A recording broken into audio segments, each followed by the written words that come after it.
感谢 Tony 的介绍。那我希望我们的客户哈，那个机台操作者往后可以在海边吹海风的时候，同时是在操控机器。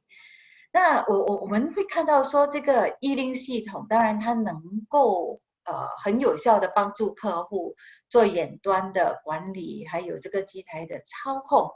不过整体来说，我们还是要有非常稳定的那个机台，就是机台的那个运作要很稳定，还有我们的自动穿线系统也必须要非常有效，这个E-Link才能够真正的帮助客户。所以我想这是为什么在谈到E-Link之前哈，这个 Jimmy 还有 Richard 都花很多的那个篇幅谈一下我们机台的那个稳定性啦、制造啦、精度。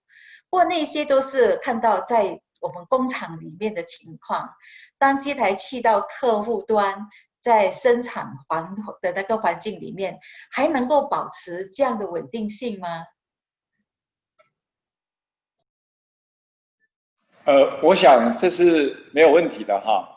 那我们也来看看我们英国的朋友，他使用我们的设备啊，可以长时间的加工，我们听听他怎么说。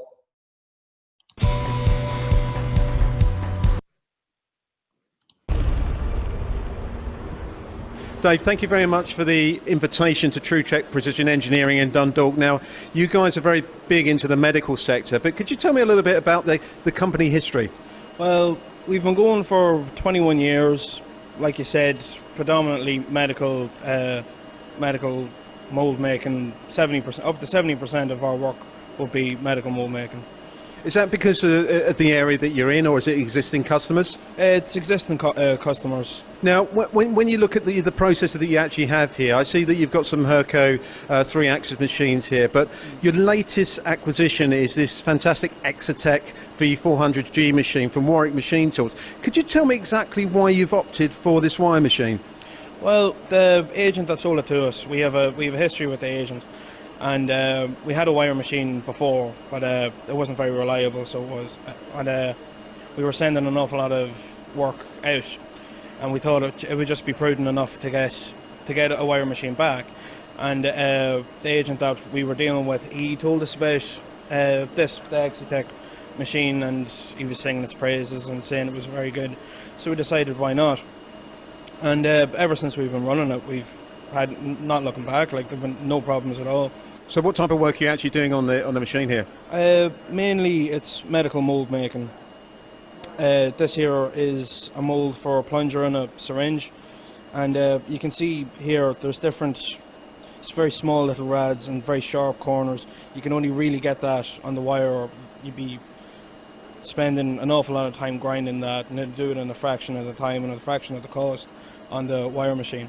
The kind of tolerances we'd be working on would be around 2 microns. And is this the only way to actually sort of deliver products like you're doing for the moulds sector in medical? Well, like I said, you could surface grind them, but there's no way you'd be able to hold to that kind of tolerances on a surface grinder. It would just be wiring. And when you look at the overall package, I can see that you've got an automatic wire feeder. Does it give you the opportunity for lights out engineering? It does. We would set up a piece at, say, 4:30, and it'd be done when I come in for work the next day at 8 o'clock in the morning. And sometimes there's a lot of batch cutting. It could run 2 or 3 days. If it does break the wire, it'll feed it itself, and without any input from me, it knows how to do that. And yeah, it would run for 2 or 3 days without any input from me, and still hold to that kind of tolerance. And with the recent purchases of this machine, does it give you the opportunity to actually offer more capacity to your customers and potential new customers? Absolutely. We would do. For instance, I was cutting holes for bearings earlier on today, and normally enough we'd have to grind out those holes, and it would take a week. I had it done in half a day.